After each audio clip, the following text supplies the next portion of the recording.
From the corridors of power to the pulse of the streets, we break down the politics, the controversies, and the decisions that shape our nation. Join Dr. Tony Olisangbeki as he puts guests on the hot seat, drilling them with the tough questions, demanding the hard truths, and leaving no room for half measures. Get ready for fearless conversations and uncompromising analysis. Crossfire, exclusive on Udala 104.7 FM Onitsha, every Saturday from 9 a.m. I say to you today, my friend,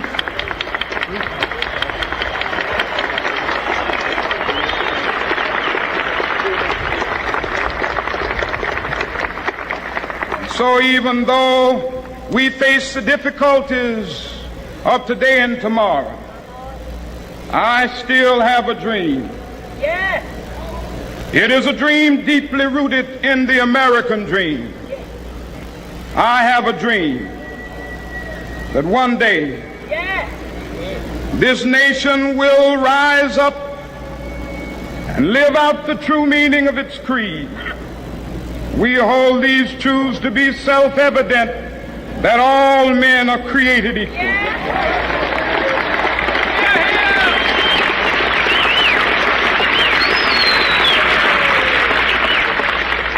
I have a dream that one day on the red hills of Georgia, the sons of former slaves and the sons of former slave owners will be able to sit down together at the table of brotherhood. I have a dream that one day even the state of Mississippi, a state sweltering with the heat of injustice, sweltering with the heat of oppression, will be transformed into an oasis of freedom and justice. I have a dream that my 4 little children will one day live in a nation where they will not be judged by the color of their skin, but by the content of their character. I have a dream today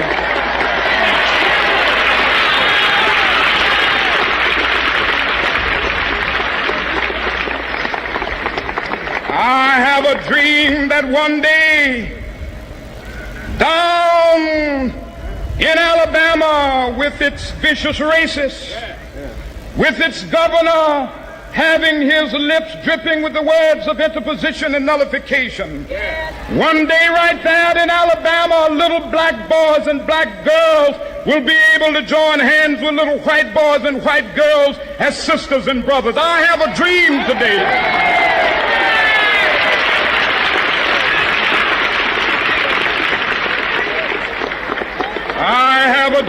that one day every valley shall be exalted, and every hill and mountain shall be made low. The rough places will be made plain, and the crooked places will be made straight. And the glory of the Lord shall be revealed, and all flesh shall see it together.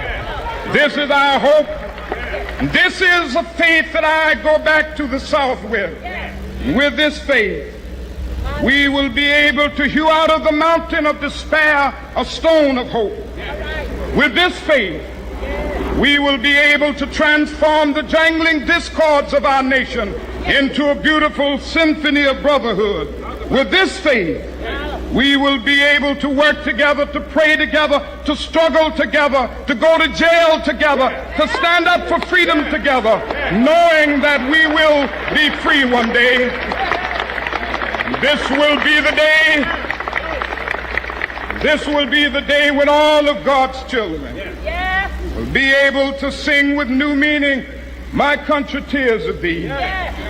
Sweet land of liberty, of thee I sing. Land where my fathers died, land of the pilgrim's pride. From every mountainside, let freedom ring. And if America is to be a great nation, this must become true. And so let freedom ring. From the prodigious hilltops of New Hampshire, let freedom ring. From the mighty mountains of New York, let freedom ring. From the heightening Alleghanies of Pennsylvania, let freedom ring. From the snow-capped Rockies of Colorado, let freedom ring. From the curvaceous slopes of California. But not only that, Let freedom ring from Stone Mountain of Georgia. Let freedom ring from Lookout Mountain of Tennessee. Let freedom ring from every hill and molehill of Mississippi, from every mountainside. Let freedom ring, and when this happens, when we allow freedom ring, when we let it ring from every village and every hamlet, from every state and every city, we will be able to speed up that day when all of God's children, black men and white men, Jews and Gentiles, Protestants and Catholics, will be able to join hands and sing in the words of the old Negro spiritual, free at last, free at last. Thank God Almighty, we are free at last.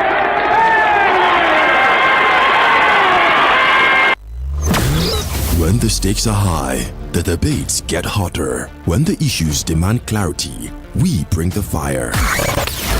Welcome to Crossfire. Crossfire, where politics meets perspective, where issues are dissected, and where no topic is off limits. From the corridors of power to the pulse of the streets, we break down the politics, the controversies, and the decisions that shape our nation. Join Dr. Tony Olisangbeki as he puts guests on the hot seat, drilling them with the tough questions, demanding the hard truths, and leaving no room for half measures. Get ready for fearless conversations and uncompromising analysis. Crossfire, exclusive on Udala 104.7 FM Onitsha, every Saturday from 9 a.m.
Very beautiful morning to you and welcome to Crossfire on Udala 104.7 FM. This very little morning, and we are here to do justice to what we have to do for you this very morning. Today is the 11th day in the month of April in the year 2026. Wherever you are listening to us from and whatever you may be doing, it's always a pleasure to welcome you. Remember, this is a platform where we speak the truth. We uphold the truth and we preserve the truth. We call a spade a spade. We can never call a spade by any other name. That's more reason we say nos dicera veritas, nos dicera iodicum veritas, nos dicera vivica cabit veritas, and nos dicera lingolum, and nos dicera contra lingolum. You're welcome wherever you are listening to us from, and we are happy to welcome you. It's another day. The Artemis 2 crew landed on Earth yesterday after their sojourn around the moon. And many saw the video how the 4 crew members were well received. They landed on Pacific Ocean and they gave us nothing but the best. What are many things some astronauts and so many people who love space don't even know about the moon. And it was very beholding, very, very pleasing to welcome the Artemis crew. For those who do not understand what we are talking about, the Artemis crew, that's what they are called. Those that went to the moon around 1969. The Apollos too and we're talking about the attendees too. One Canadian and then 3 American. Of course, good thing is that we have 1 black American among the crew. That's to tell you that blacks can as well do what the whites can do. But that's not our business for today, because we have what we are to look at this very morning. And just like I said earlier on, this is Crossfire, and it's about 50 minutes on the hour of 9 a.m. here in Nigeria. And just as we do all the time by letting you know the time in other places, it's about 50 minutes on the hour of 4 a.m. in Brazil, and also 50 minutes on the hour of 4 a.m. in New York, and 50 minutes on the hour of 10 a.m. in Germany, 50 minutes on the hour of 8 a.m. in Accra, Ghana, and 50 minutes on the hour of 4 p.m. in China, 45 minutes down the hour of 1 p.m. in Delhi, India, and also 15 minutes on the hour of 5 p.m. in Tokyo, Japan, and 15 minutes on the hour of 10 a.m. in Johannesburg, South Africa. You are welcome. Please do us a justice this morning, and that justice will be go straight to our social media handles and also be part of this program. You can watch this program live. Log on to your YouTube, search Udala FM. You can also go to Facebook and type Udala FM. You will be part of this very program. You will see the videos and you watch the live proceedings of this very program, and that's what we serve you. We serve you nothing but the best, and we are here to make your day to be what it should be. You're welcome wherever you are listening to us from. My name is Tony Olisanbeke, the Honorable Speaker, welcoming you once again to this poker section of Crossfire on Udala 104.7 FM, and we always promise to give you fire. That fire exchange, but the most important thing is not a fire, but most values being crossed and then information being disseminated. You are welcome. And then let's quickly introduce the guests we have this very morning.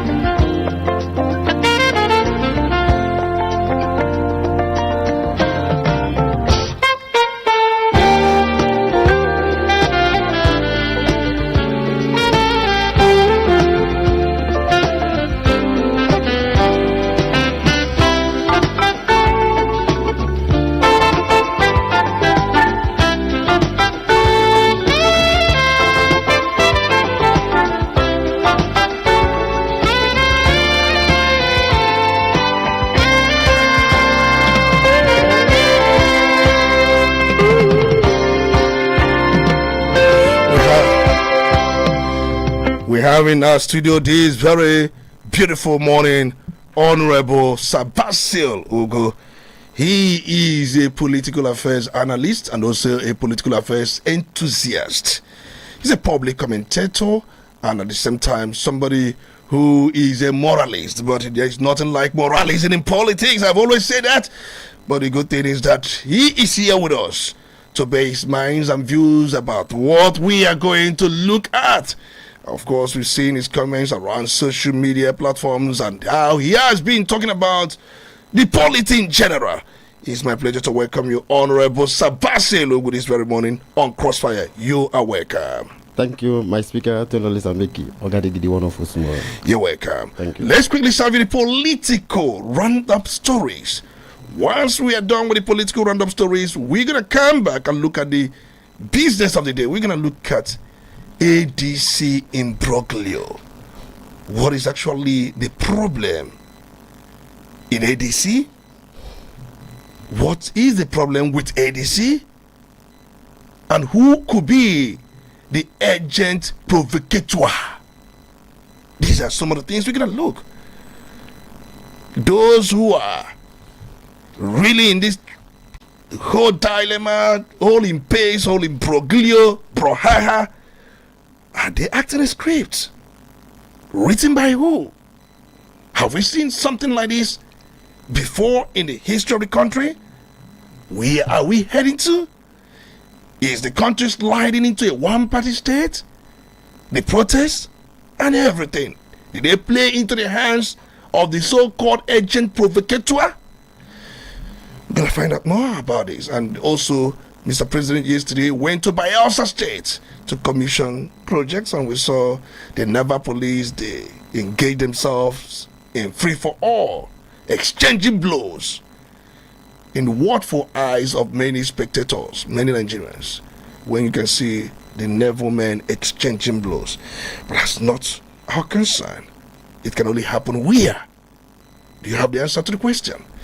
Let's quickly survey the political roundup stories.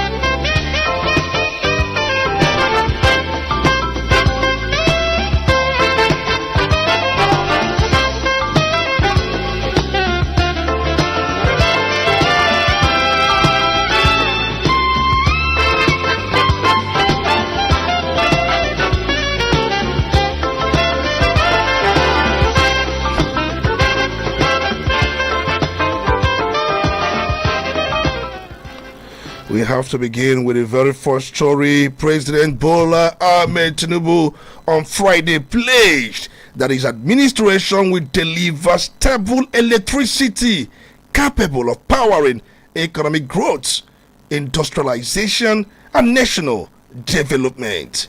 He acknowledged the current challenges in the power sector but said that ongoing reforms and investments will yield results. Suspected terrorists in the wee hours of Friday attacked the Nuku community in Kaima local government area of Kogi State. The gunmen killed 5 forest guards in the process.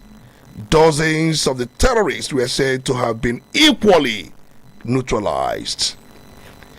The Independent National Electoral Commission INEC has postponed the proposed nationwide voter Re-validation exercise until after the 2027 general election.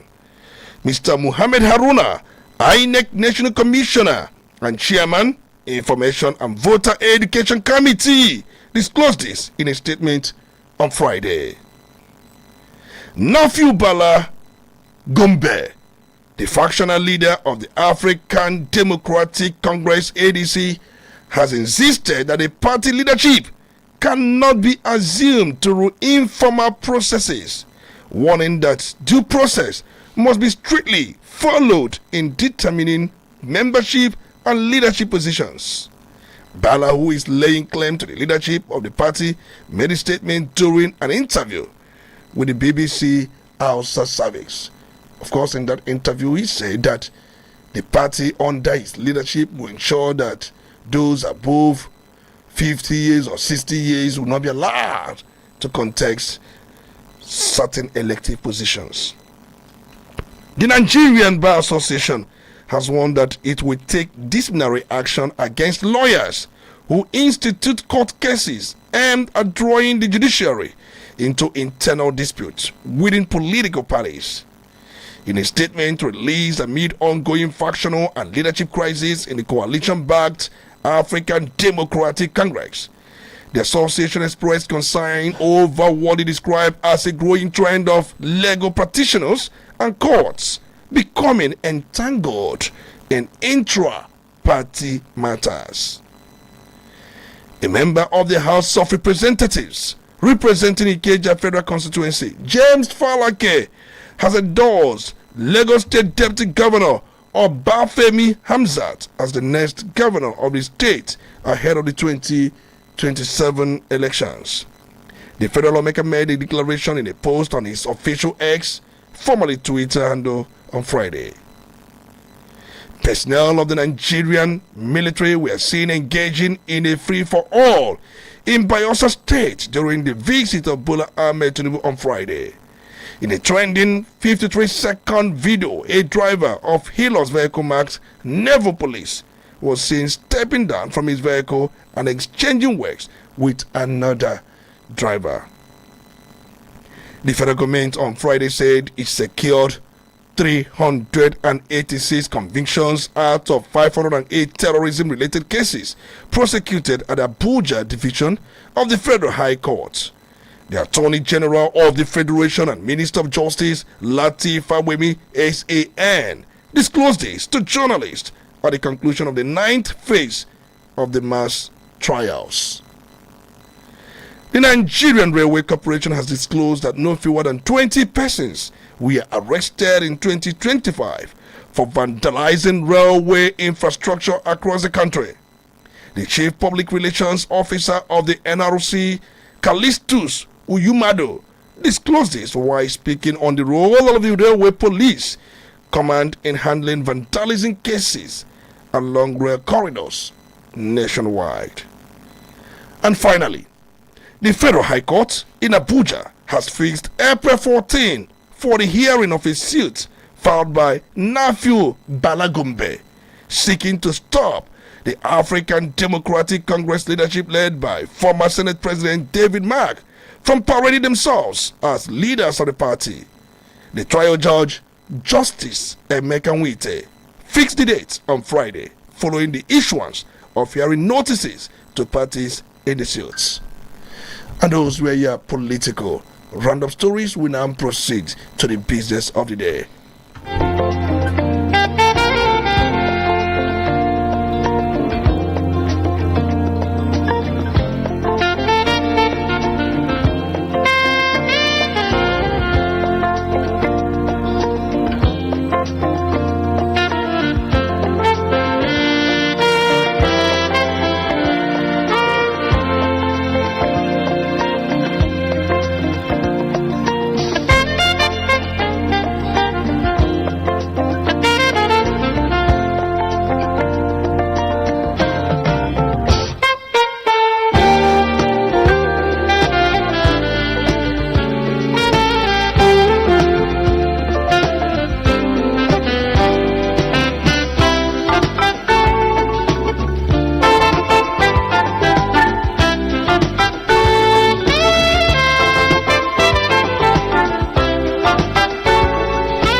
Let's quickly let you understand we are going to talking about ADC, African Democratic Congress, that was founded in 2005, originally as Alliance for Democratic Change by Ralph Okenwosu, who served as its longtime national chairman.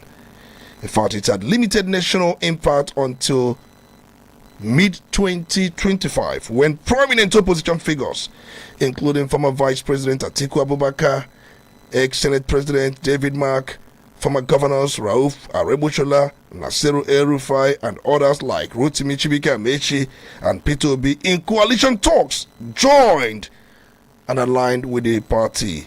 In July 2025, Ralph Nwosu and some executives reportedly resigned or stepped aside, allowing a new national working committee led by David Mark and Rauf Obweni Arebushola as a key figure to take over, and this was presented as a coalition takeover to build a strong opposition front in the presence of independent National Electoral Commission. But then something happened. Nafu Bala Gome, a former deputy national chairman, not challenged the process, alleging that his signature was forged on the resignation documents and that the handover to David Mark was illegal or unconstitutional. He claimed he never resigned and the proper consultations within his 16-party structures were not done. Legal battles followed. A court of appeal ruling ordered a return to the status quo ante bellum, which seems to be the problem. That's the situation before the case was filed in the court, but INEC said no. The situation before the disputed changes. That's the difference between INEC interpretation of status quo ante bellum and what some lawyers have also interpreted as the meaning of that. But INEC, remember, initially recognized David Mark, but with the appeal court's judgment around April, they came with their shocking news. They de-recognized or suspended their recognition of David Mark-led NWC. But then there has been quite a lot of issues since then. I remember the trial court before Justice Emeka Nwite had issued a judgment that it cannot stop Mark from parading himself, that they should be put on notice and let them show cause why the court would not grant the prayers sought by Nafu Bala Gome. Bala Gome has sought that Mark should not be recognized, that he himself should instead be recognized as the chairman. But he made an ex parte application, and when he did that, the court said, "No, what? I'm gonna tell you to put the other party on notice. Let him come and show why we will not grant their prayers." But that was what the court pronounced before the people in the courts. But the court registrar entered something different, saying that the court denied and refused such prayers. And David Mark went to appeal court, saying that the Federal High Court ab initio has no jurisdiction to try anything on issue of leadership of a political party, that it is a legally settled matter before the Supreme Court, that the issue of leadership, membership, nomination by a political party is not justiciable. And for the fact that the trial court has also said that it refused the expert application, what then are we talking about? But then appeal court came tall and said that that was not the order of the court. The court never refused the expert application, and you did not take the leave of the court to file appeal. That is an abuse of court process. If you have any objection, preliminary objection, that cannot be settled in that very court, you must take and obtain the leave of the court to file appeal. That was not followed, and the appeal court slashed 20 million against David Mark-led NWC for what it called abuse of court process, and said that the parties should return to status quo antebellum before the trial court. And the INEC chairman, Joasha Mopeton, interpreted his own status quo antebellum to mean stripping the party of any leadership, not recognizing anybody. That is his own version of his own interpretation. Of course, that's the brief background of this whole melee, the whole thing. Let's talk about it from the political aspect. Honorable Basil Ugo, you've heard everything. In your own case, in your own thought, what do you think is going on? Is Amopiton acting a script, or is he under anybody's influence? Is ADC right? Is ADC wrong? Who is right? Who is wrong? Is Bala Gome actually doing the biddings of those some people have claimed that he is actually doing their biddings? Let's get a thought on all this. My speaker, Tony Olistambeki, you just said it all. But let me start from the beginning of this problem. You know, in July 2nd, if I could remember, this is when the INEC is trying to prove to us that this is when Bala filed a suit against against ADC. And that second, where they say that Bala filed this case, David Mark has not uploaded in the INEC portal. It has not been uploaded as his details, and then his documents have not been uploaded. Yes. By the time the suit was filed. Yes. Which Bala is claiming that on 2nd September he filed a case, and David Mark was uploaded in INEC portal on 9th of September. On 9th of September. That is why INEC is holding on. That the case has been there before the Court of Appeal judgment. So if they ask them to go back to the state to whatever, yeah, that means they will go back to that end when Bala filed that suit. Okay, so for what you've just said now, that they are going back to the period Bala filed the suit. Yeah. That by the time Bala filed the suit, definitely it was David Mark, yes, who was the national chairman, recognized by INEC. Yeah. So for your own case, you are saying status quo antebellum. According to INEC, not me. According to INEC. Yeah. So, but if INEC says it's going to be before Bala filed his suit, it means that somebody was recognized. Yes, somebody was recognized, but there is cakes at the back. But the issue is, from what we heard Mopeton saying, that before the problem started, that there was a national leadership led by Ralph Okenwosi. Yeah. And for that reason, Ralph has resigned. He has not even in any way contested his resignation. But Bala Gome is saying that he inherited everything left over. That if everybody resigned, he is the only man left. And by every reason, he should inherit the ADC properties, everything. That's what he's actually contending. But that's one thing INEC has come to interpret. But I want to ask, what INEC did, is it right or wrong? I can't say that what INEC did is right or wrong. It's left for the court to decide. So you mean the court should be the one that will decide whether what INEC did is wrong or right? Of course, it's the court that will decide whether what INEC... I'm happy that they have went to Federal High Court Abuja. By 14th of this month, they will decide on that case. That's when the trial, the hearing will begin. And it might not really be the day judgment will be given. The hearing of the matter or the trial will begin on 14th. And when we talk about 14th, today is 11th. Yeah. So we are talking about in some days, three days away. So yeah. The matter will begin. So your position is that let the court decide. Of course, it's the court that will decide this. INEC can never shift their ground as it stands now. Do you believe in the courts? If you ask me if I believe in courts, because of where things are going in Nigeria, I don't have too much confidence in courts. You don't have confidence in the courts? I don't have confidence in courts. But being that it is the way it is, it means that the court has to decide. Of course, you can never take it away from courts. It cannot be taken away from the court. You can never take it away from them. But don't you think that with the protest, the way they are going about the protestation, that INEC can be pressured to bow to protestation of David Mark? We saw P2B and many of them protesting. You think that INEC can be compelled to change their position through protestation? Tony, for me, that protest is just for us to show that they are supporters. They have supporters. Oh, they are showing they have supporters. They have supporters. Somebody like Atiku, P2B, Kwankwaso, Amechi, and rest of them, they come to show that they have supporters. They have base. But whether they push INEC to do what they cannot do that. INEC has to obey the rule of the courts. But what INEC has obeyed so far, some people have said,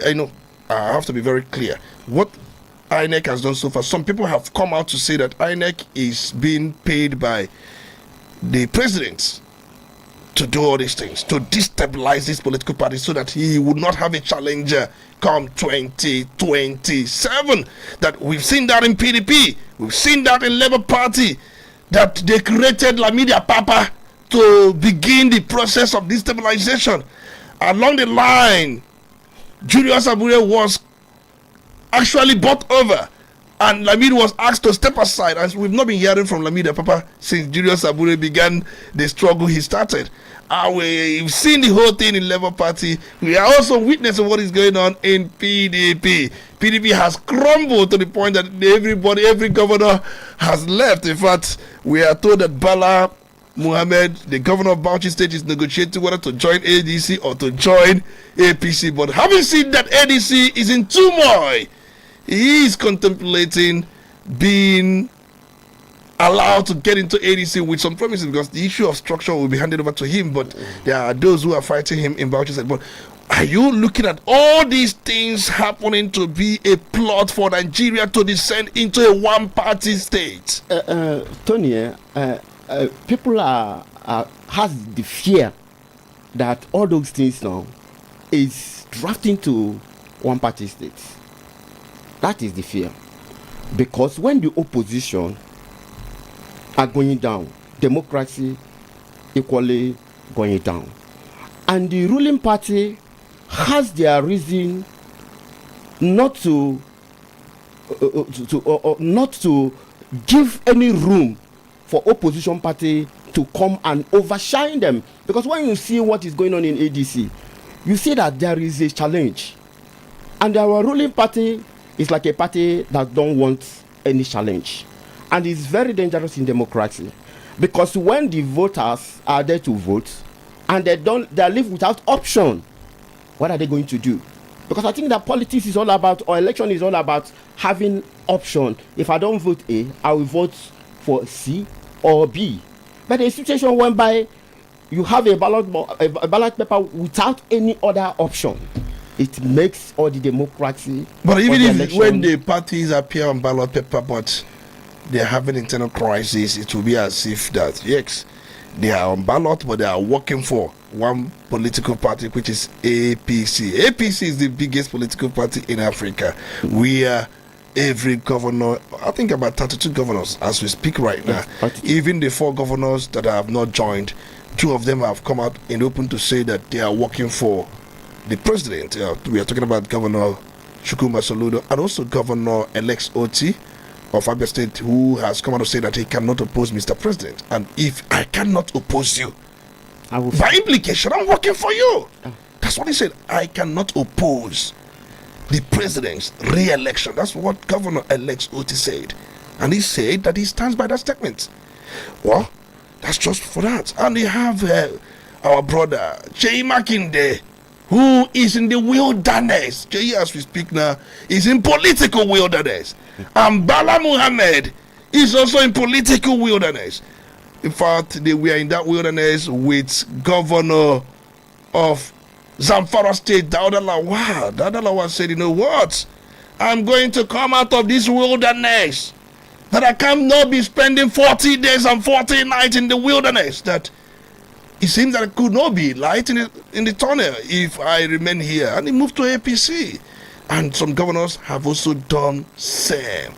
Even the governor of Adamawa State, the home state of Atiku, Governor Fintiri, also moved to APC. In fact, as we speak now, technically speaking, 35 governors are supporting APC, because I know very well that Bala Muhammad is the only one that will join late. Only one governor is the last man standing, Sheyi Makinde of Oyo State. Bala has been promised structures, but he was giving conditions of those that would also share the structures with him. Bala cannot oppose Mr. President, he has said it. And then he wanted to join the ADC, but look at the way things are. Let me ask you, the moment Pankwaso declared for ADC, after some days, INEC de-recognized ADC. Some people are saying that the moment Kwankwaso joined ADC, that was a turning point. That was the moment that APC felt that there could be opposition. And before you know it, Amopeton Josh suspended the recognition according to David Mark-led NWC. Can you relate Kwankwaso's joining ADC and then INEC suspending the recognition? Are they in any way relatable? For me, if you ask me if I can relate both of them, yes, I can. Because this case has been there. This case has been there until Kwankwaso joined. And immediately Kwankwaso joined, they removed David Mark National Working Committee on the portal. What it means is that there is some element of truth there. Oh, that's what the suspicion is, right? Of course, there is element of truth there. Had it been Kwankwaso was not there, maybe it can happen. But not the time it happened. The time it happened.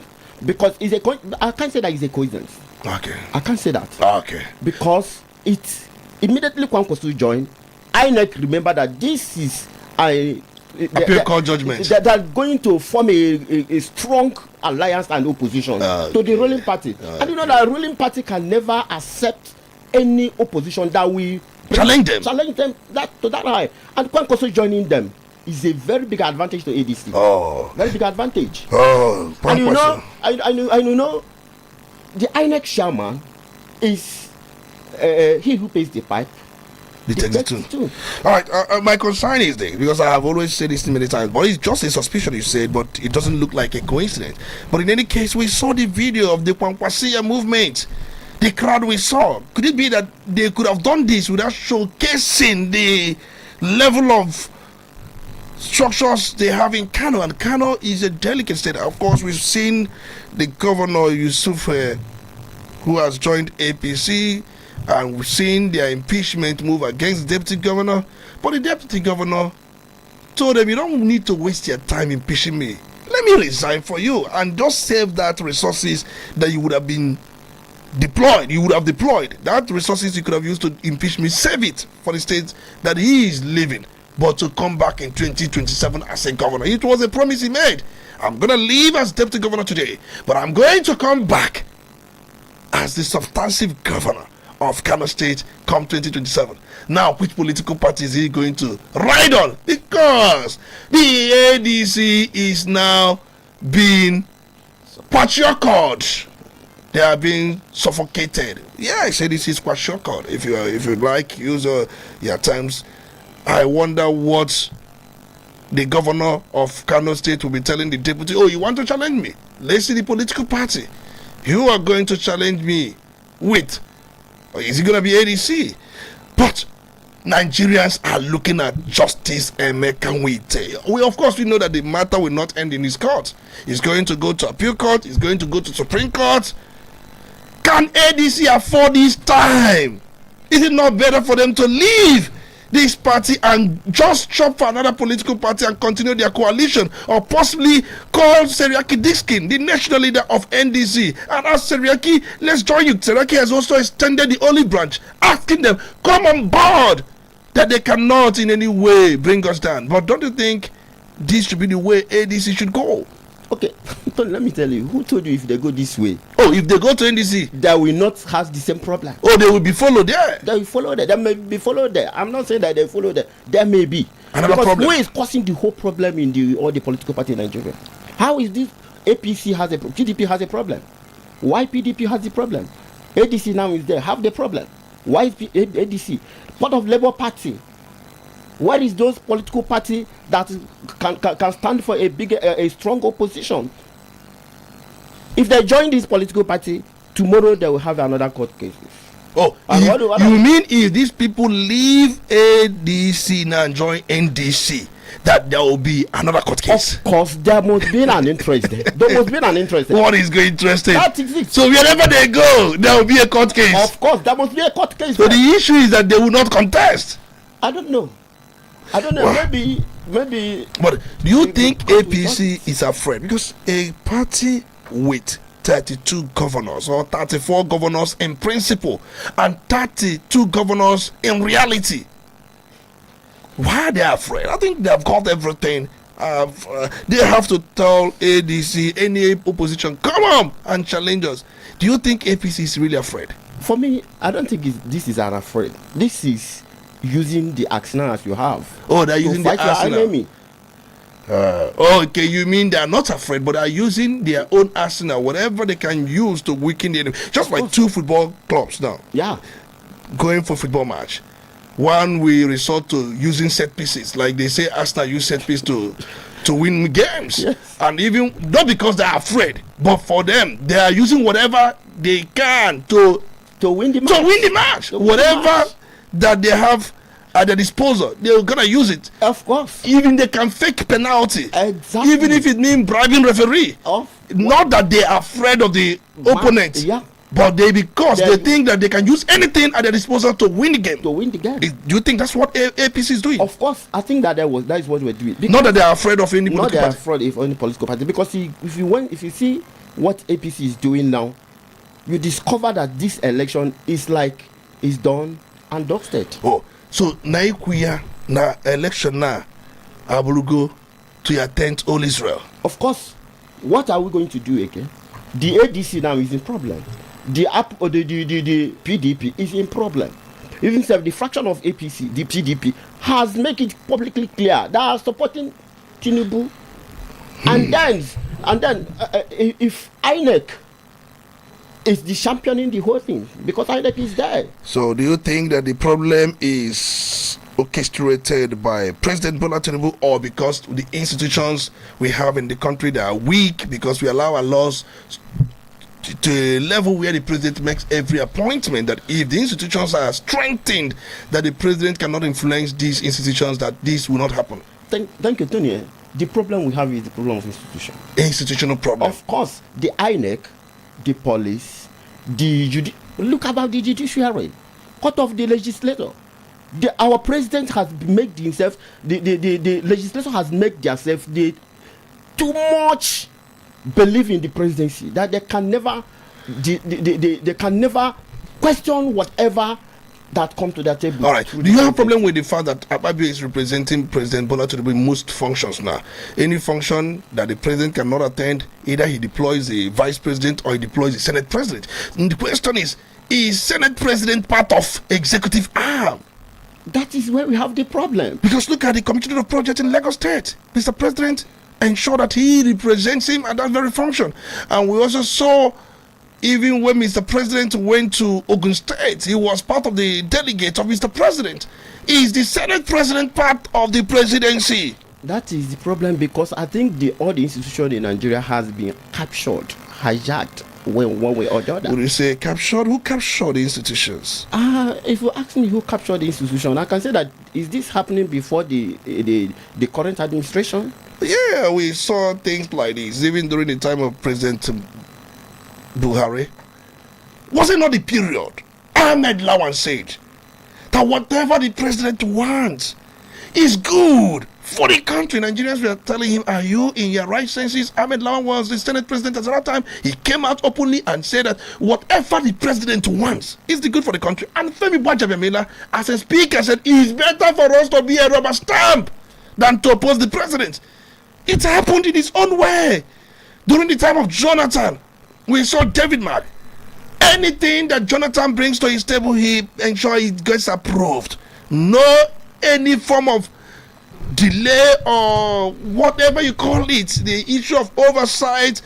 During the time of Jonathan, we saw a situation where he cannot even present the budget. We said Ngozi Okonjo-Iweala to do the budget presentation. And after all, David Mark even argued that the law does not say who will be the person bringing the budget proposal, because people felt that no, the president must lay. David Mark said no, the president can delegate, but he also cited law saying that where Mr. President cannot function in person, he can also delegate his powers to anybody. When we feel that these people should be, showing oversight or totally independent, they are not. From administration to administration, each administration showing its own style. What is actually the problem? For me, the problem is the institution and the kind of political leaders we have in the country. No. The kind of political party we have in the country is a leaders that doesn't have their own independent mind. So our leaders are the problem? Of course, and these are the people that also make a policy framework. They try to formulate policies that ordinarily would have strengthened institutions. They are making all those things to favor their own interests, not the interest of the masses or interest of the public. It's their own personal interests. Our Senate president are doing all those things. He's not doing it for Nigeria. He's trying to be in the good book of the president, so that the next he's playing the game. The next, after 2027 election, he might come in as the still. All right, because we know very well that they are just interested in their re-election, and everything they are doing is about their re-election. But most importantly, they would also do that which would also promote Mr. President. And most times during budget defense, nobody criticized the president for not funding 2025 capital component of the budget, but then we are saying that the minister of this, the minister of that, you didn't do this, you didn't do that. But in any case, the president, of course, we saw what he said yesterday in Bayelsa State. He told Nigerians that, of course, I feel your pains, I feel your problem, that look around you, you are better off than people in neighboring countries, in Benin Republic, in Ghana, that these people are buying the petroleum product of fuel as we have them here at more expensive rates. Yes, we understand the pains. We understand all these things. And the government is also mindful of these pains. But look around you. Your neighbors are buying at more expensive rates. Many people feel that Mr. President is making sense or it's not making sense, that our neighbors are buying this product at even more expensive rates.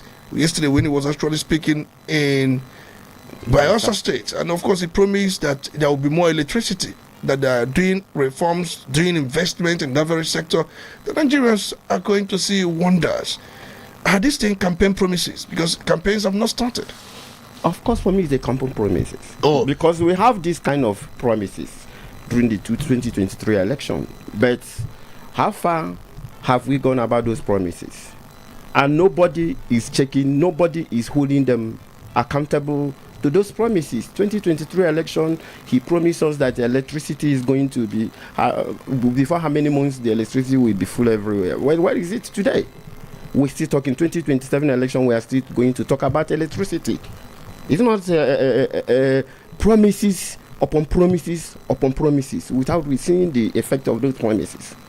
Well, we're going to see to that. Well, you just say that the APC as a political party is not afraid of any political party, but you say that they are using anything at their disposal to win the game. That is a case of a game of football.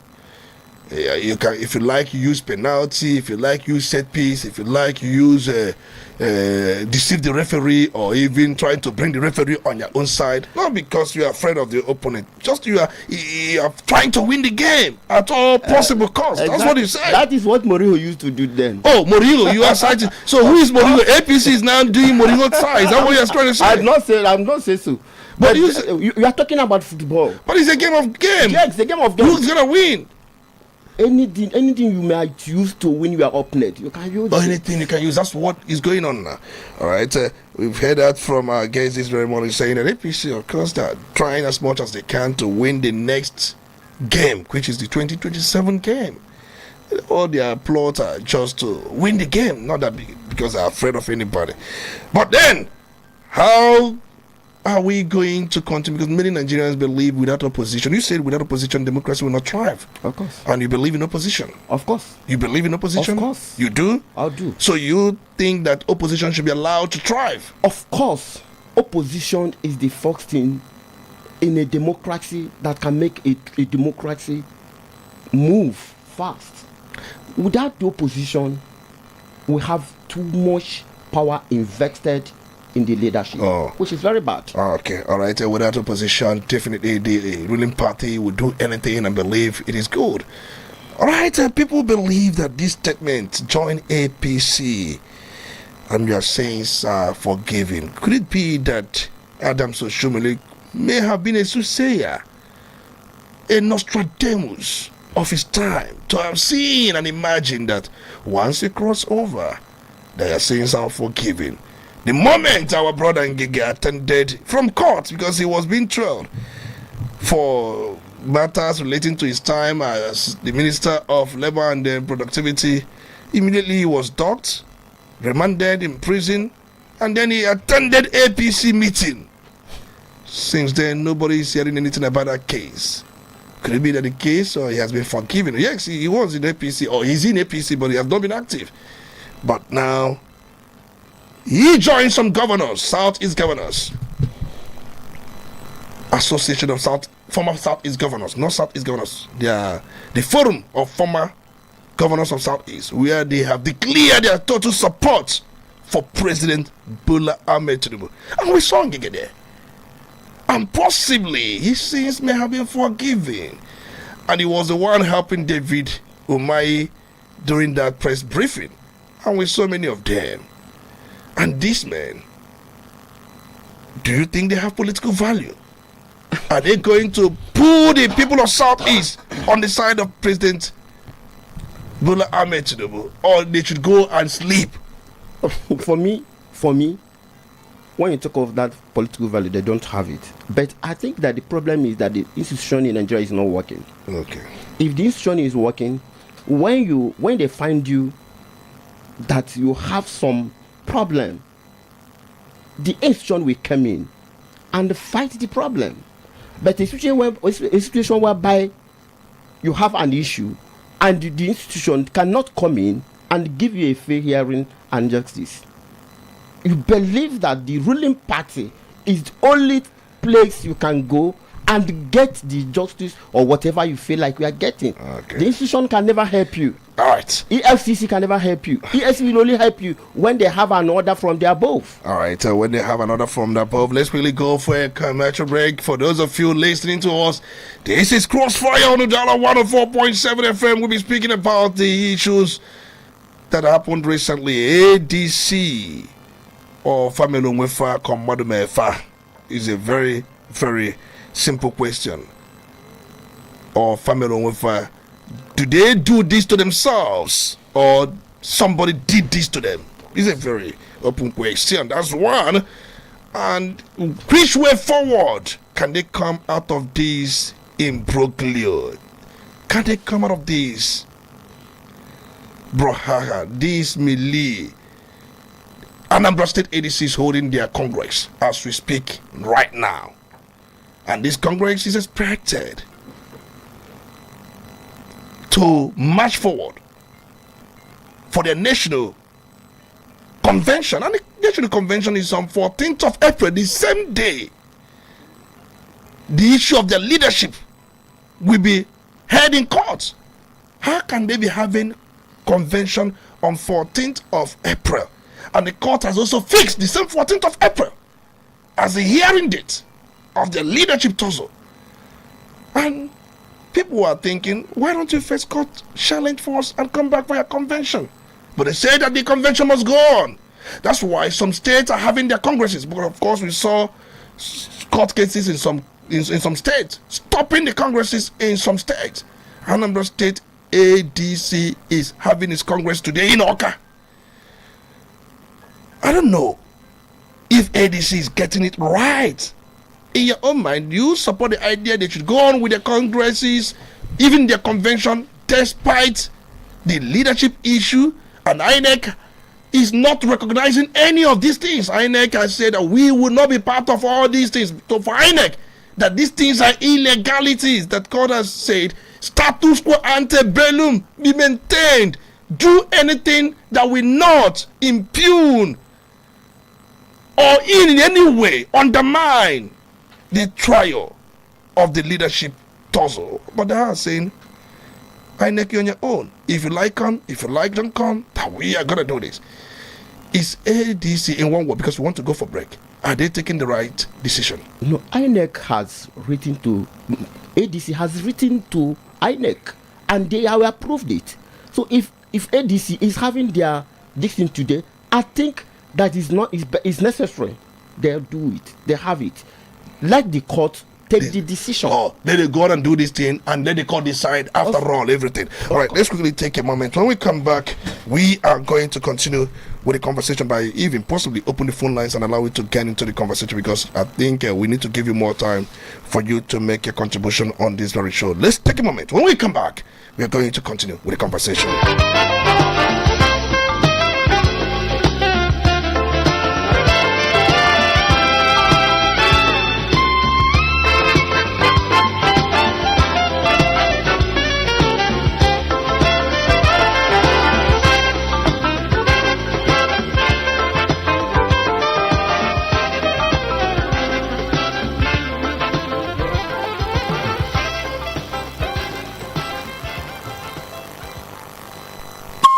Udala Radio, 104.7 FM.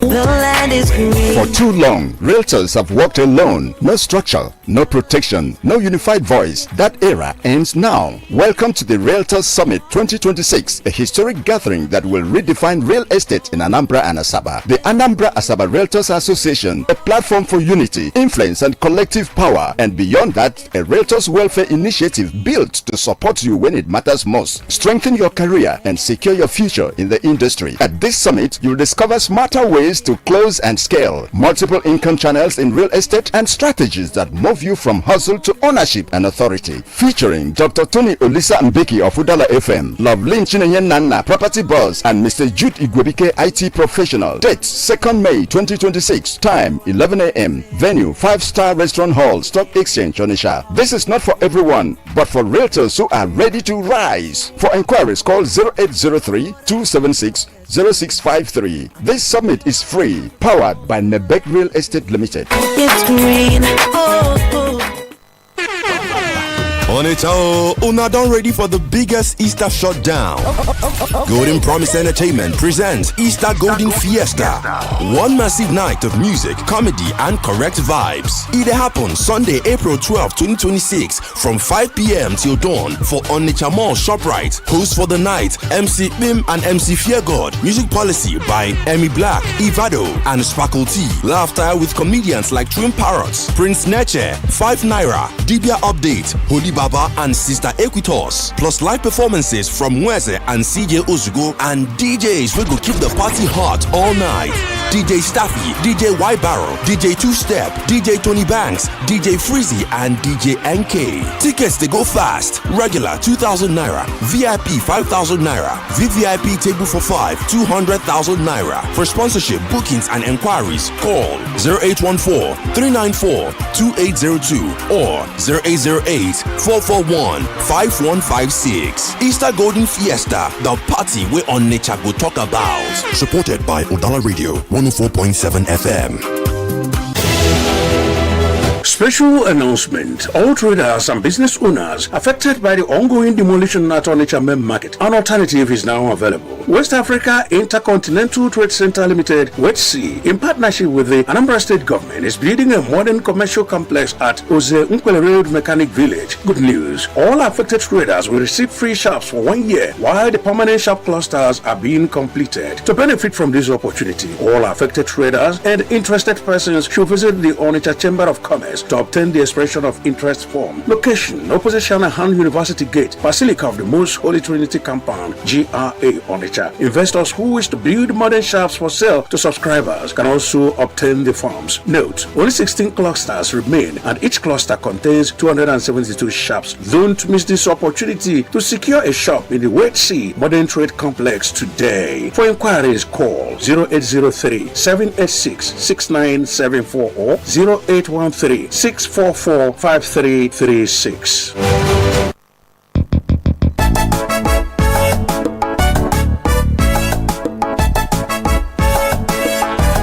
When you think of roofing, think of strength. When you think of durability, think of beauty. And when you think of all three combined, think Best Aluminium MFG Limited. At Best Aluminium, we don't just manufacture roofing sheets. We create protection, comfort, and style for your home and business. Whether you're building from scratch or repairing an old roof, we have exactly what you need. Our products include stone-coated roofing sheets, aluminum roofing sheets, and colored roofing sheets. But that's not all. We also offer residential and commercial roofing services, roof repairs, gutters, emergency roofing services, and even durable cookwares that bring quality to your kitchen. Visit us today at 30/32 Anyika Street, Awada Obosi, Anambra State, or call us right now on 0806-416-2374 or 0706-059-6203. Are you smart, confident, and ready to earn big? Do you have a passion for sales and marketing? Then listen up. Udala Radio 104.7 FM is calling on ambitious, result-driven individuals to join our team as marketers. No limits, no boundaries, just results and rewards. Work at your own pace, meet amazing clients, and grow your income. Sell it, share it, earn your way. Join Udala Radio and start today. Interested? Visit our station today at number 5 Okono Street, Onitsha, or call 0803-350-4206 or send your CV to udalaradio@gmail.com. Don't wait. Your success story starts here. Udala Radio 104.7 FM. Seriously authentic. Udala Radio 104.7 FM.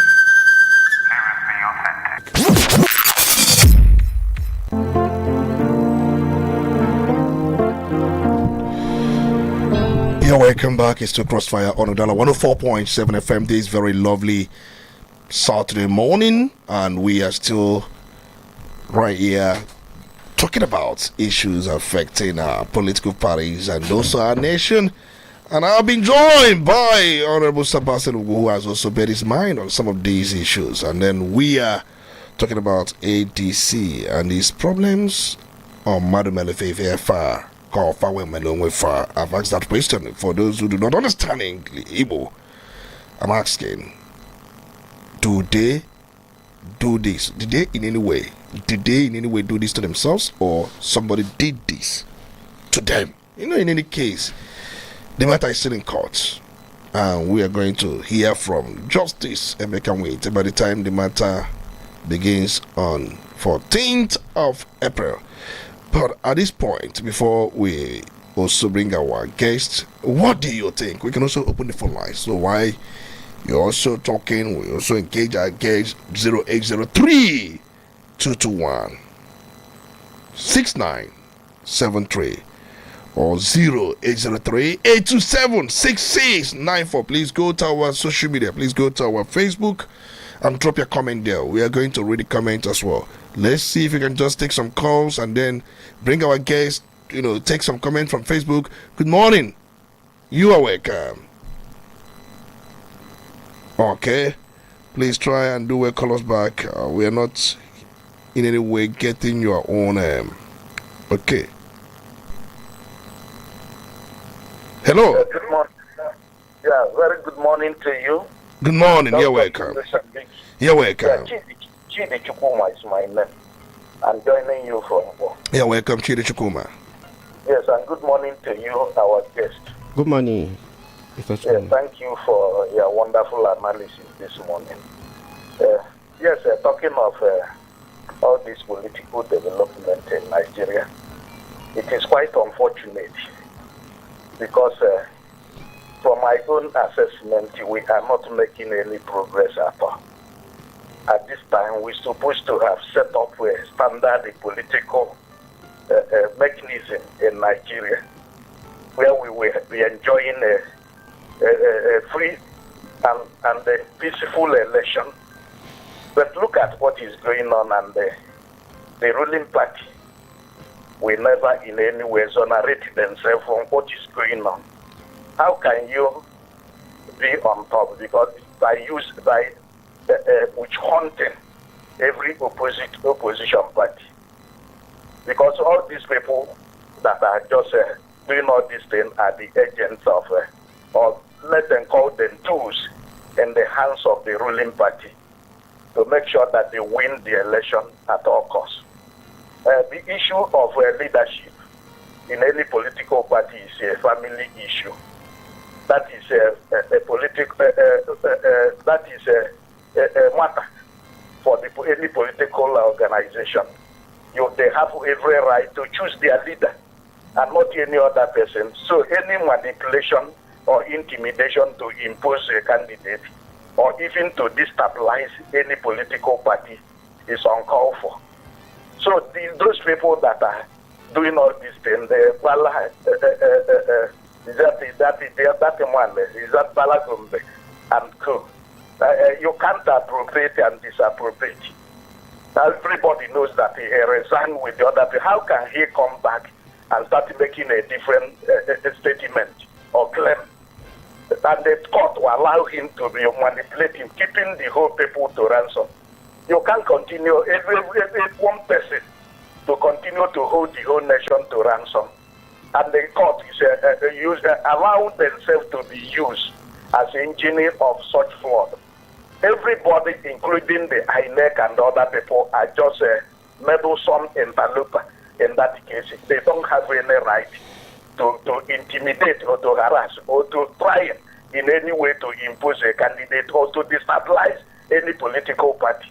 You allow, if you know that you are doing well, let test your popularity by voting, not by intimidation or any kinds of harassment. So all this thing that is going on is uncalled for, and I think these people are fanning the amber of chaos in Nigeria.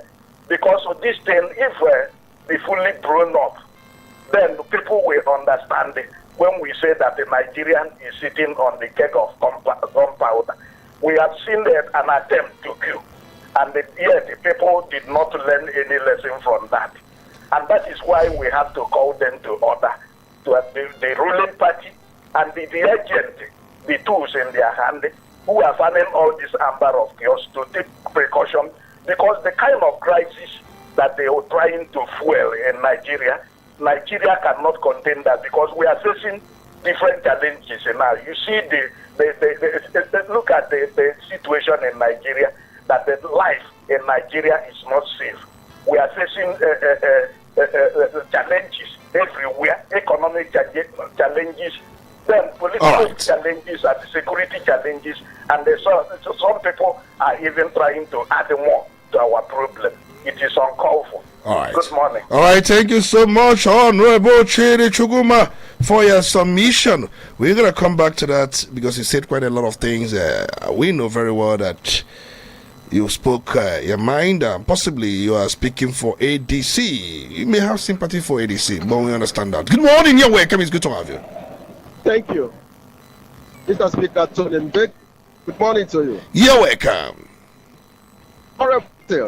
Good morning, my good friend. Good morning. This is Honorable Monday Johnson, and I'm calling in from Onitsha. You're welcome. Please go on. Tony, ADC was formed in 2005 by Ralph Walso. In calculation, ADC had existed for, I think, 20 years counting now. It had been a very quiet party, but they are running their affairs in a very unique way. Before the recent uprising, I want to say, because people who are analyzing what is happening in ADC from a distance or from outside are missing some fundamental issues. And most times, those who are members of ADC they know these fundamental issues. And these are the basis for whatever that is happening against ADC. You see, a good friend of mine said, don't give devil a foothold. Otherwise, he will make it a big hole. ADC under David Mark, they gave the opposition, the devil, so to say, a foothold. And that is the genesis of the problem. This ADC has their structure. The structure has been existing for these 20 years. I want to ask you, Tony Ambassador, you have worked for about 20 years for something, and somebody comes today and clung the seat of leadership, and overnight he decided to dismantle the structure that has been in existence for 20 years counting and come up with a new structure without the consent of the members of this party. If you are among the people that are taking care of these structures, will you be happy, Tony? This is the fundamental issues. If David Mark had known, he would have used the former leadership across the state. Sorry, because I'm trying to bring up some fundamental issues with people who are talking about ADC from the outside do not understand.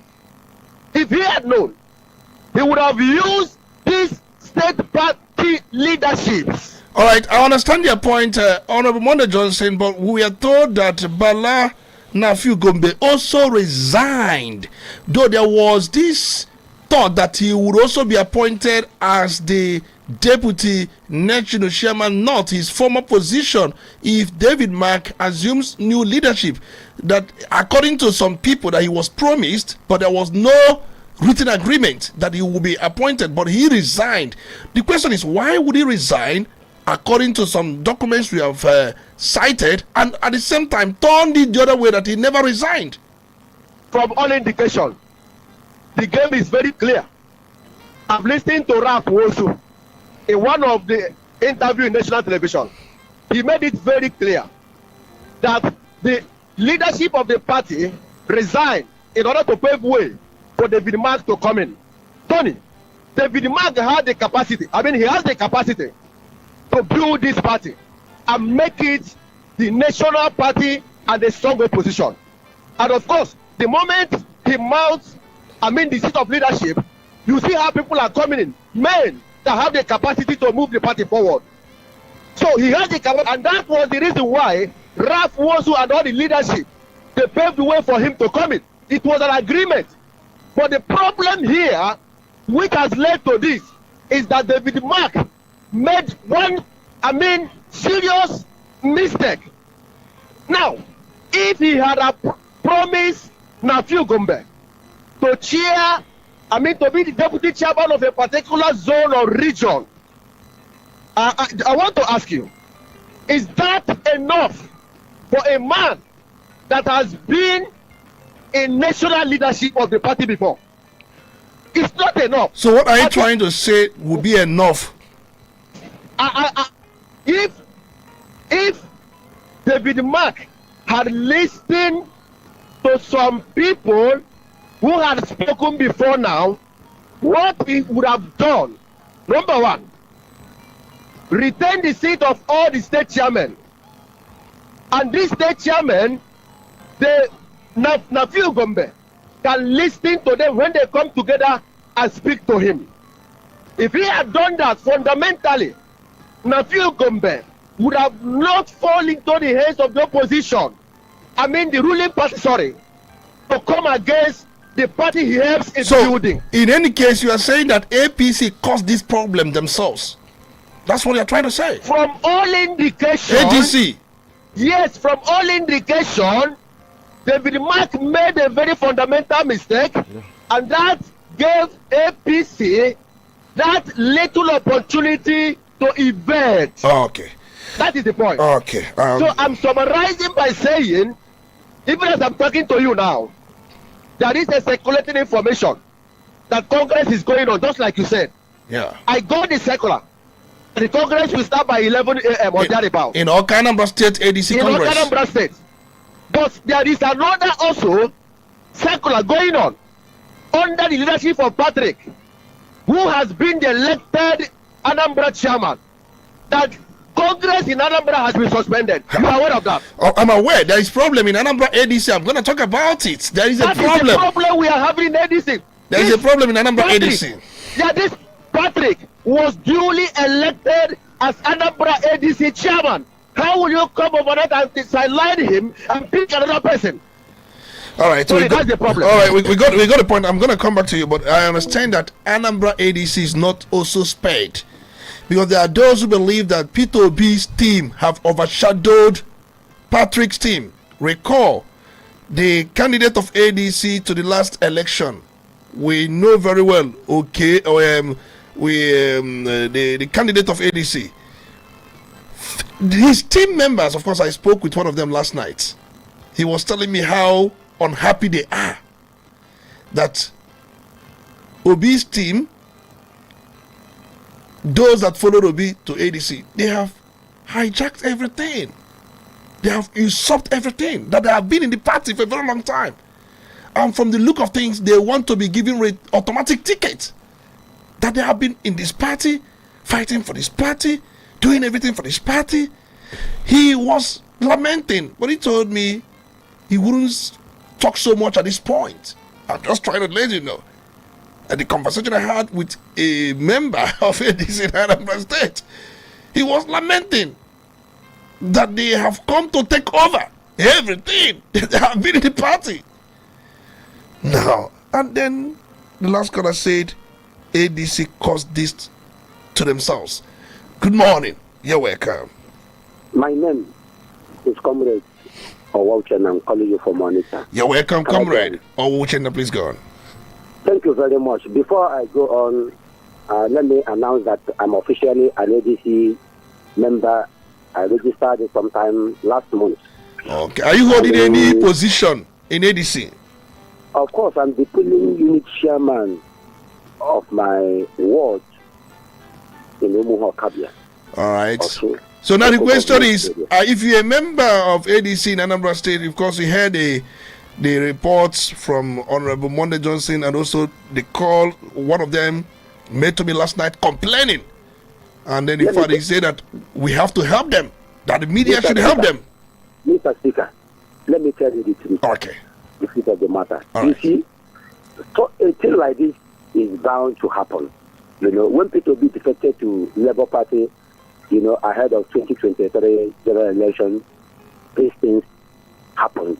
Nukumawu Bata, there will be kind of, check up, in the leadership, there will be some disagreements, but at the end of the day, we will disagree to agree. But from the national angle, that is where I am focusing my attention. Because when you get it right at the national level, then at the state levels, those ones are minor issues. You understand? Because even the ADC on their own, according to what you said, it was formed in 2005. Yes. How many things have there once is then?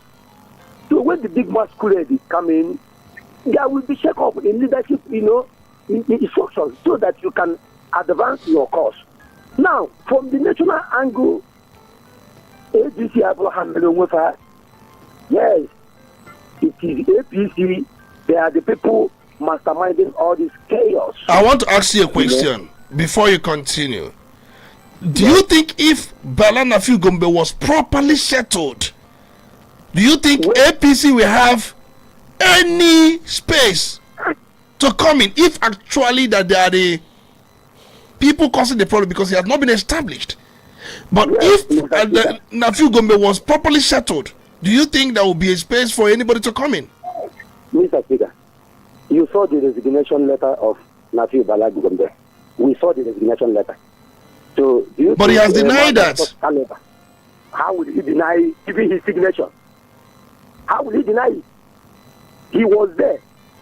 It was captured in the video that he was there when David Mark-led took over the party structure. He was there. But they say that there was agreement to give him national deputy chairman that he wasn't given.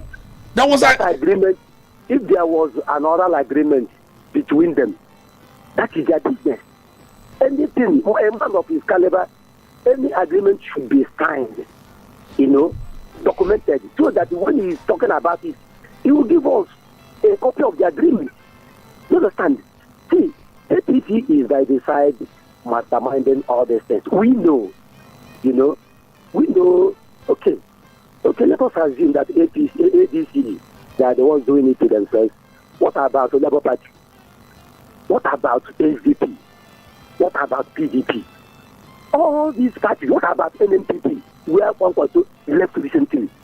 APC are by the side masterminding all these things. They are the people fueling. But you look at what our guest said, that if two teams have a football game, they will be deploying different tactics to win the game. That he cited Mourinho saying during the time of Mourinho as a Chelsea boss, Mourinho will pack the bus. Most times he will try to influence the referee. That he also cited Arsenal, that they use set piece to win the game. That tactic is dangerous to our democracy. In fact, it is undemocratic. You allow opposition parties to flourish. You are the ruling party. You are controlling the state resources. If you have done well, you don't have to be afraid. In fact, they are at the better advantage to win the election. Just do the needful. Deliver the dividend of democracy to the people. Fix infrastructure. Right. You understand? Alleviate poverty. People will re-elect you. You have all the governors on your side, and yet you are still afraid. And for the INEC chairman, there is allegation flying around. He needs to come and clear himself from that tweet, And I want to challenge the leadership of ADC to take up that allegation that is flying up, that Professor Amopeton was a strong supporter of APC, going by that tweet and going by the circumstances that happened after that tweet was busted. So ADC needs to dig further. And that man used to, in fact, he needs to resign immediately. All right, because of time, we have to let you go. Thank you so much. Let's have your comments, Honorable Basil, and we take a commercial break.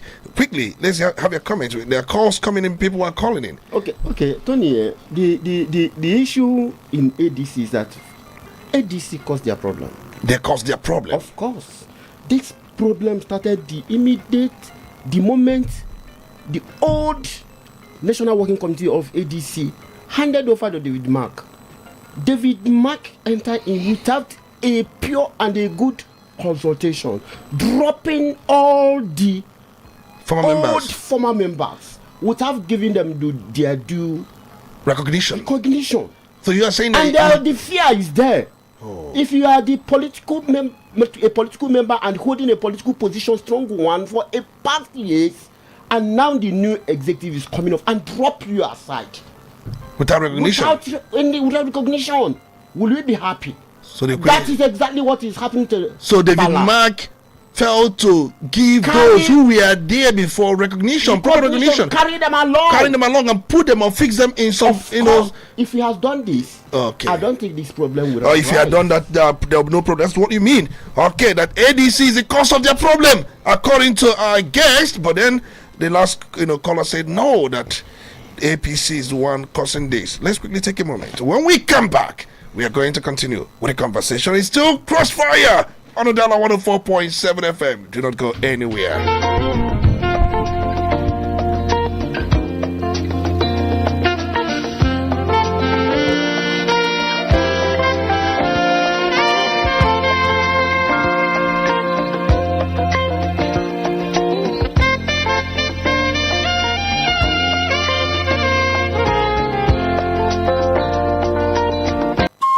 Udala Radio 104.7 FM.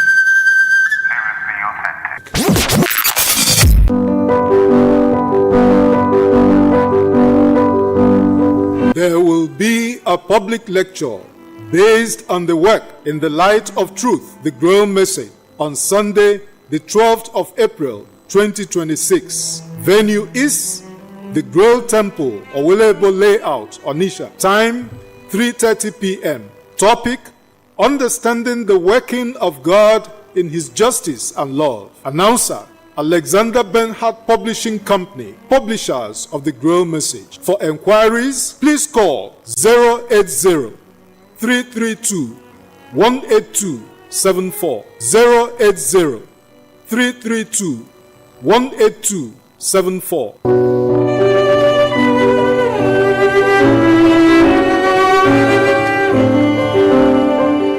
Quality bread, Wendy's bread, for your family breakfast. Wendy's bread, Abachi chane tozialo. Wendy's bread, mama papa they like Wendy's bread, chichane nyanduo. Wendy's bread, even children they like Wendy's bread, Wendy's bread, and in town. Wendy's bread, you get it better tasty, we go sweet your belly. Wendy's bread, Wendy's your bachi choma. Wendy's bread, Wendy's bread, tasty bread. You can contact us on our official address, 2nd Business Park, Enugu Road, GRA, beside Onisha, Anambra State. We also have another branch at St. Michael Plaza, Atani Road. Also contact us on 070-1149-1571. Wendy's bread, your tasty bread. Wendy's bread.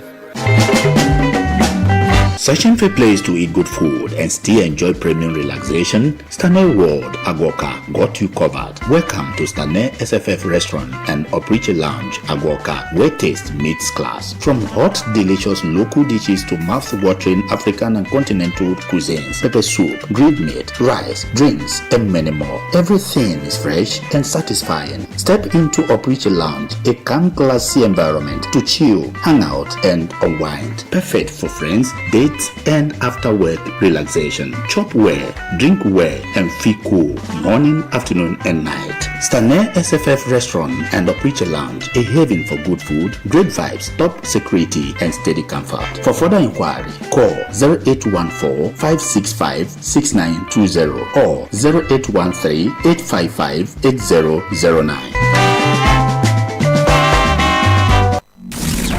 Are you smart, confident, and ready to earn big? Do you have a passion for sales and marketing?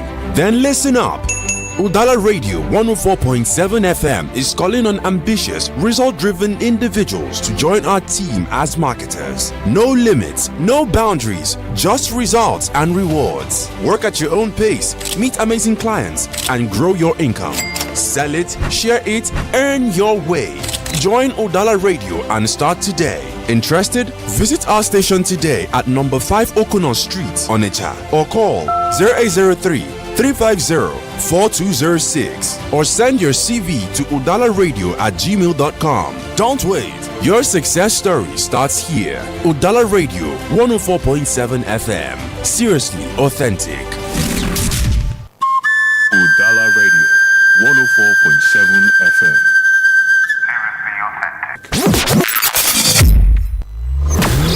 When the stakes are high, the debates get hotter. When the issues demand clarity, we bring the fire. Welcome to Crossfire. Crossfire, where politics meets perspective, where issues are dissected, and where no topic is off limits. From the corridors of power to the pulse of the streets, we break down the politics, the controversies, and the decisions that shape our nation. Join Dr. Tony Olisangbeki as he puts guests on the hot seat, drilling them with the tough questions, demanding the hard truths, and leaving no room for half measures. Get ready for fearless conversations and uncompromising analysis. Crossfire, exclusive on Udala 104.7 FM Onitsha, every Saturday from 9 a.m.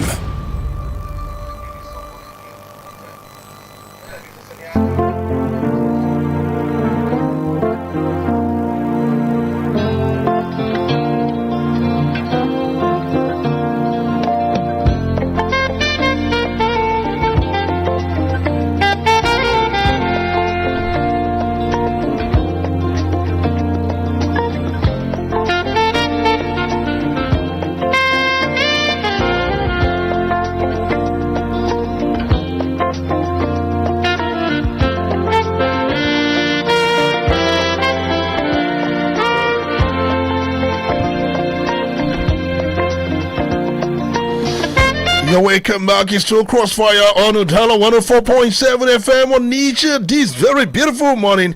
Wherever you are listening to us from, recall very well that I'm still your Honorable Speaker Tony Olisangbeki in the studio with Honorable Saba Selugo, who has been on the analysis seat. Well, let's quickly go back to the phone lines. We've been getting a number of calls. We have to do this quickly. We have to limit the call time to just a minute. Good morning. You're welcome. It's good to have you. Yeah. Good morning, Dr. Tony. You're welcome. Baloge. You're welcome. Good morning, the guys in the studio. Good morning.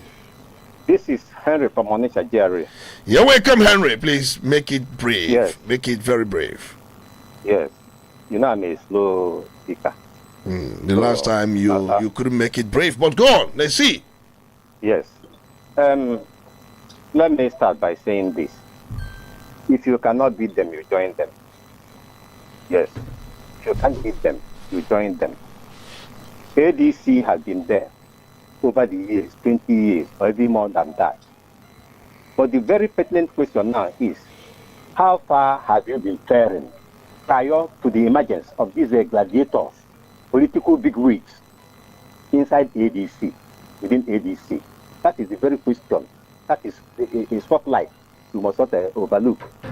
Have you been there alive, or have you been there vegetative? Now, these men, the money bags, have come to bring ADC to limelight.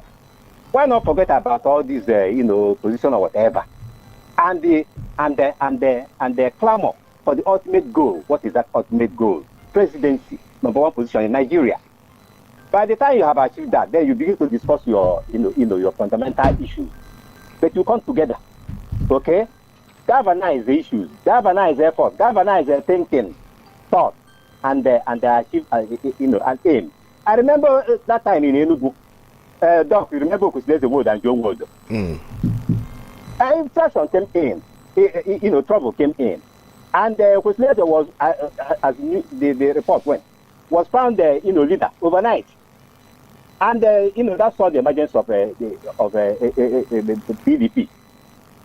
in Enugu State. Okay? So in a given situation, you need contestation and look for as the final authority is the what you start at the bottom of the pot is that please.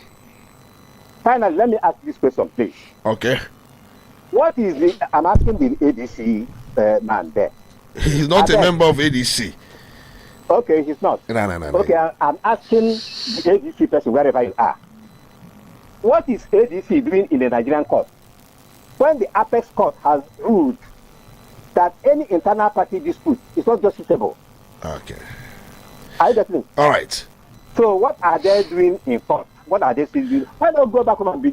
In fact, if you ask me, I would, subscribe to what ADC is doing now, holding their conventions. Forget about what somebody is telling them, somewhere. All right. So at the end of the day, they settle the matter. Thank you. All right. Thank you so much. When the Apex Court ruled that the issue of nomination, leadership, and membership of a political party is not justiciable, if it is not justiciable, does not mean that somebody cannot approach a court to challenge that. If somebody brings a matter, even when the Supreme Court has ruled that it's not justiciable, the trial court will look at it and then look if there is any merit. If there is no merit, it will strike it out.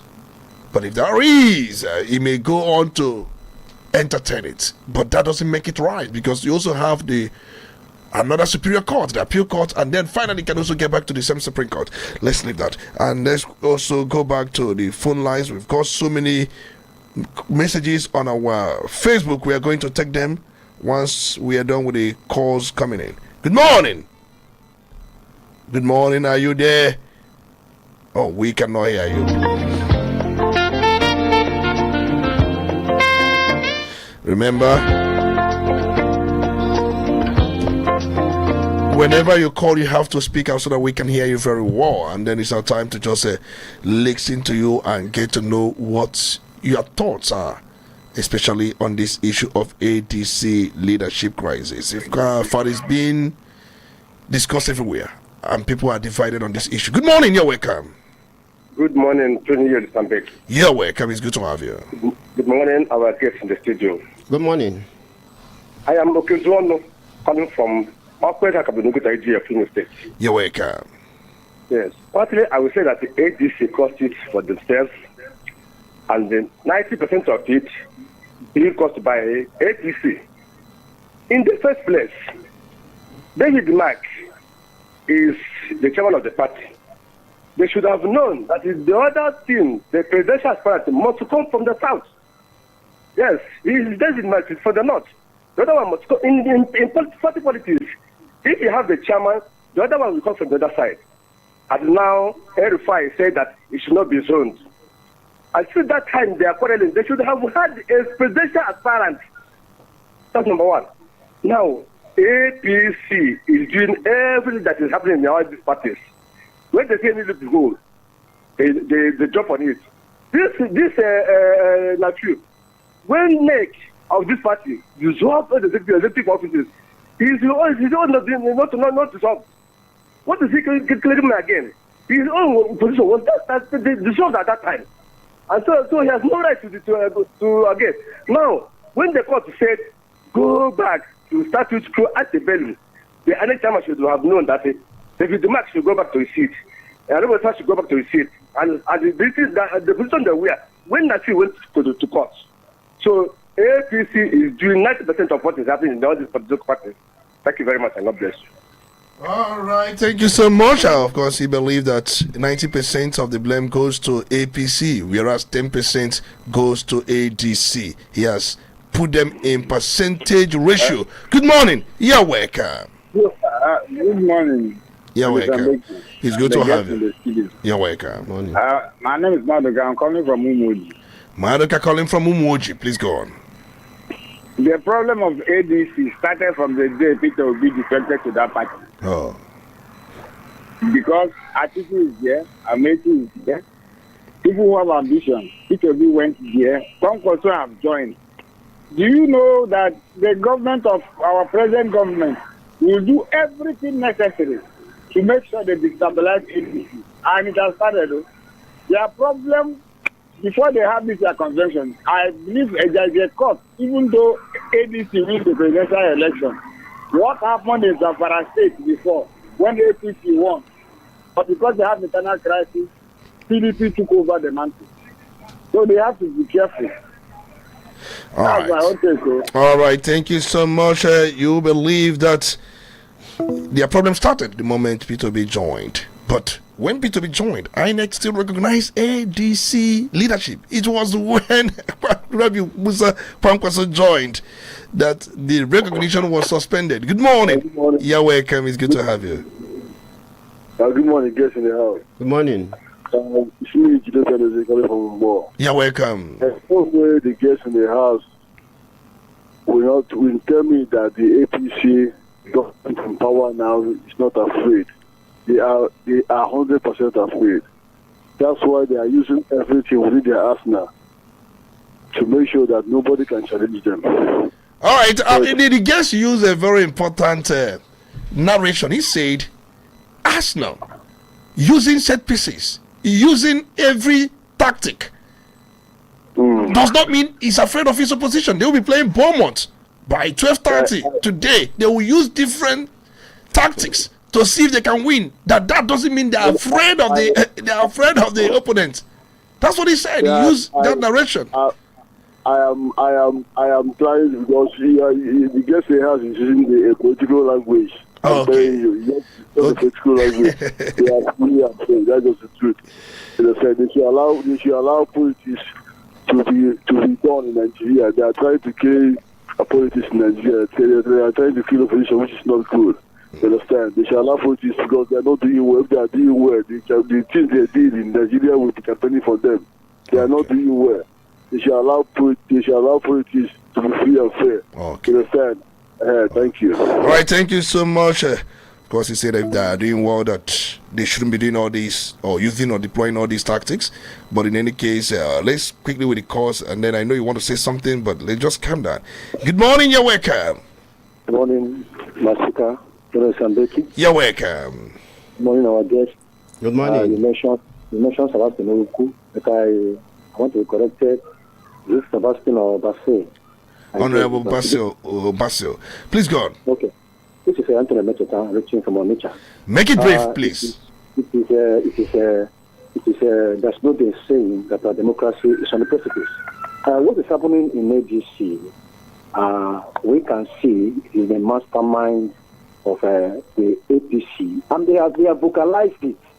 The president has said on the floor of National Assembly that he dreads joy when he sees opposition parties in disarray.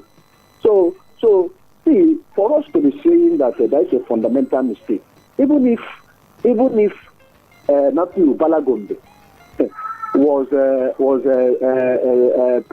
satiated or paid settled fully, there is no way because we saw Kachuku, their presidential candidate.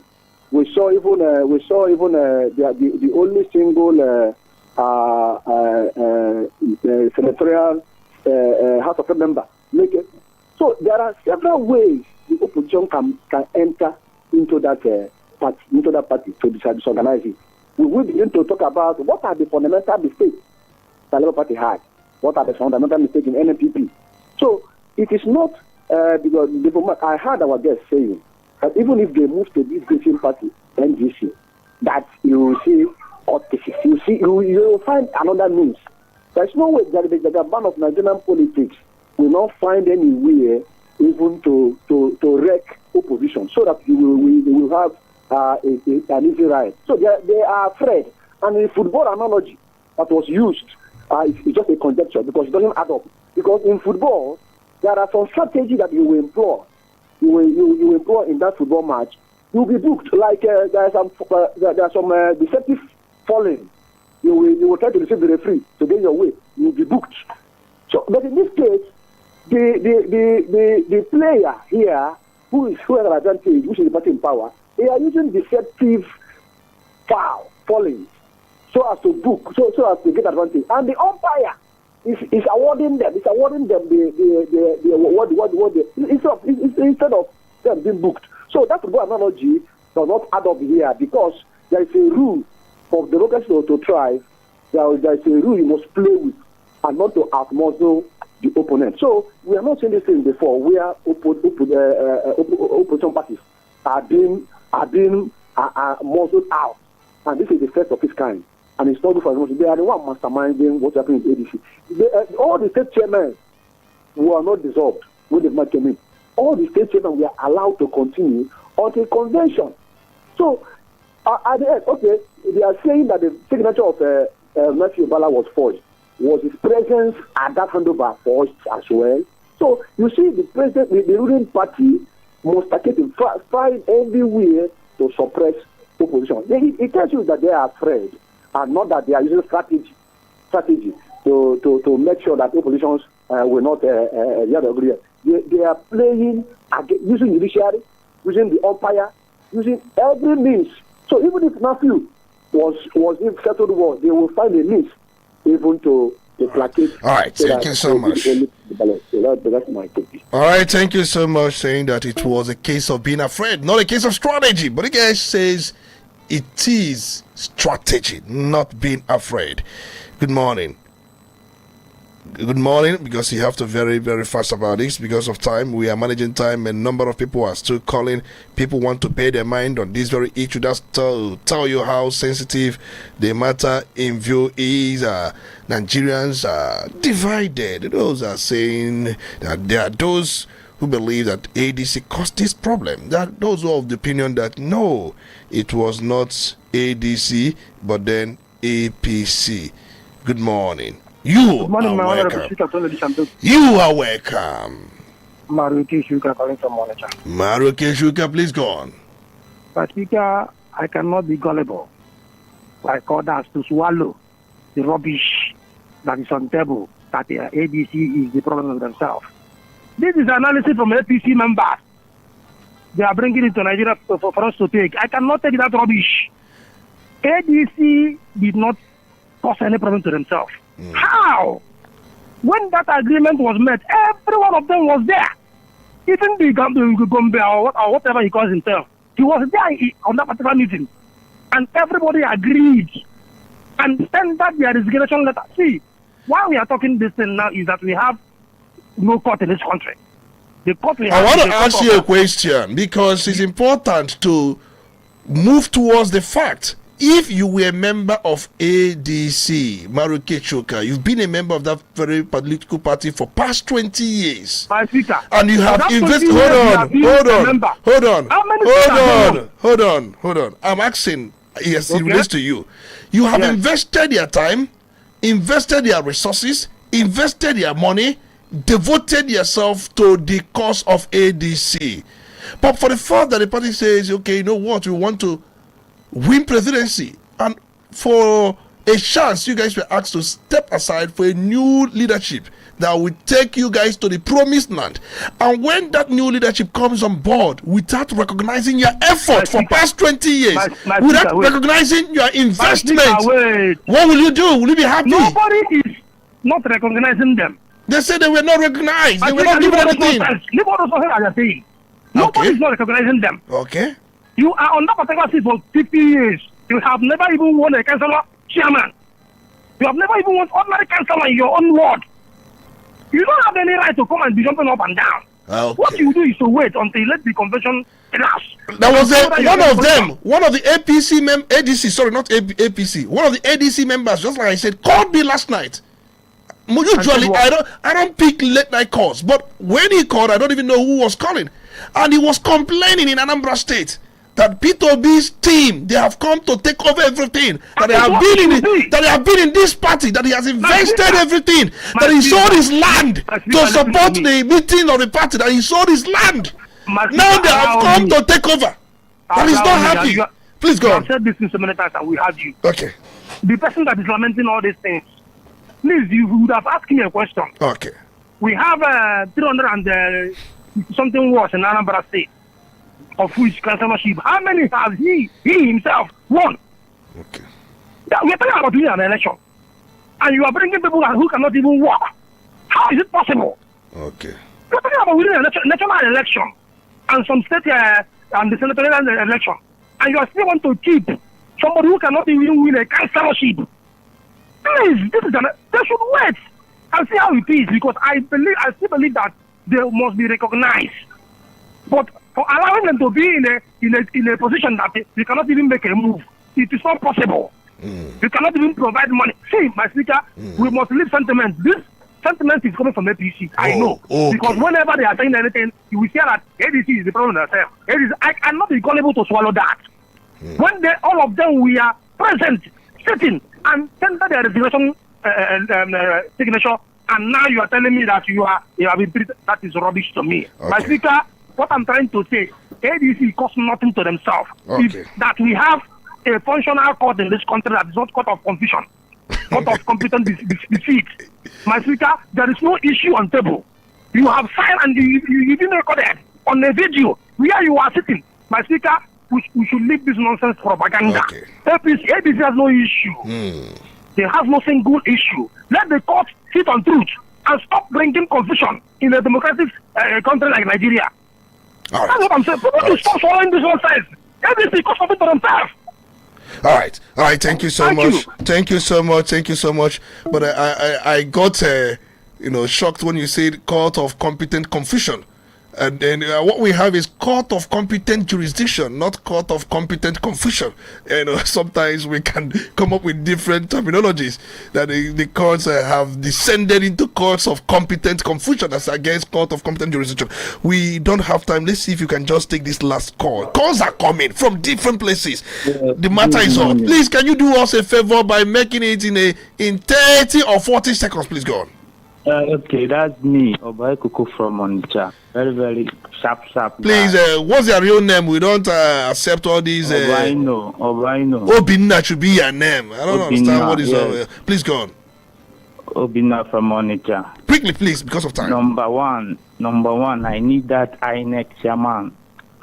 As in, I need him to be sacked.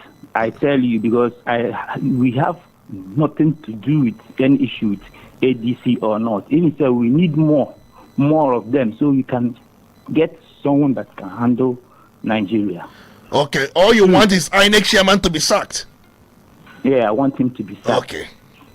You get two, and we don't need anything like any other culture from Africa to come up to be federal. Say you have been saying about states as in security. Now we need it in federal. We don't need any someone that has something like any other culture, like Arabian, to be ahead. We need pure Africa to be all right, so thank you so much. I don't know what you mean by you don't want people from Arabian nations to come and head anything in Nigeria. You want pure Africa. You may have been informed by that. Calls are still coming in. We don't have much time. Please, apologies to those who are calling now. Let's quickly see if we can wrap up because we are completely out of time.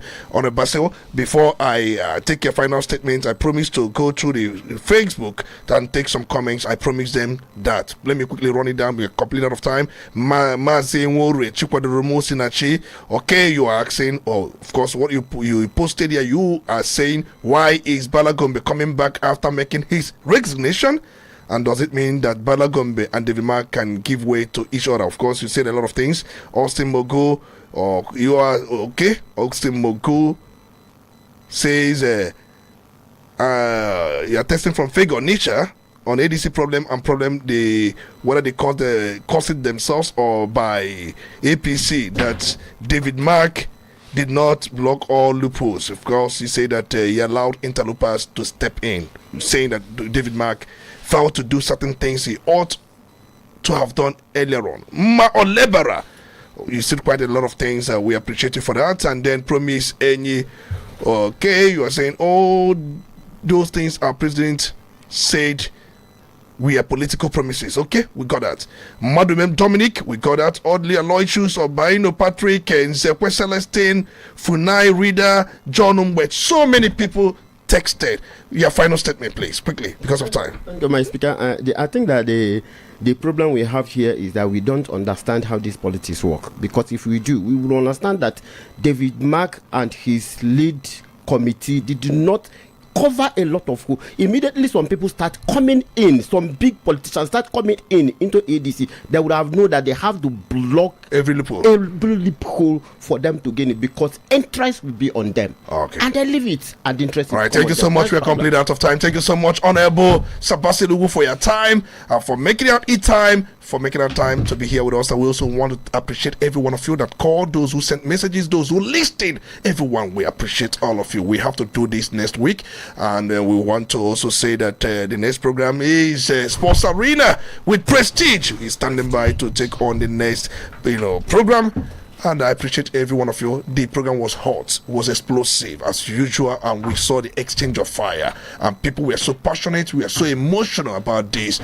That is the spirit. We want you to keep that very spirit. As far as we are here to serve you. Udala 104.7 FM. That's the only place to have your die locked up.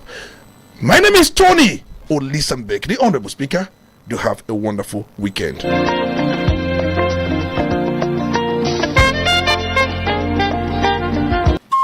Udala Radio 104.7 FM.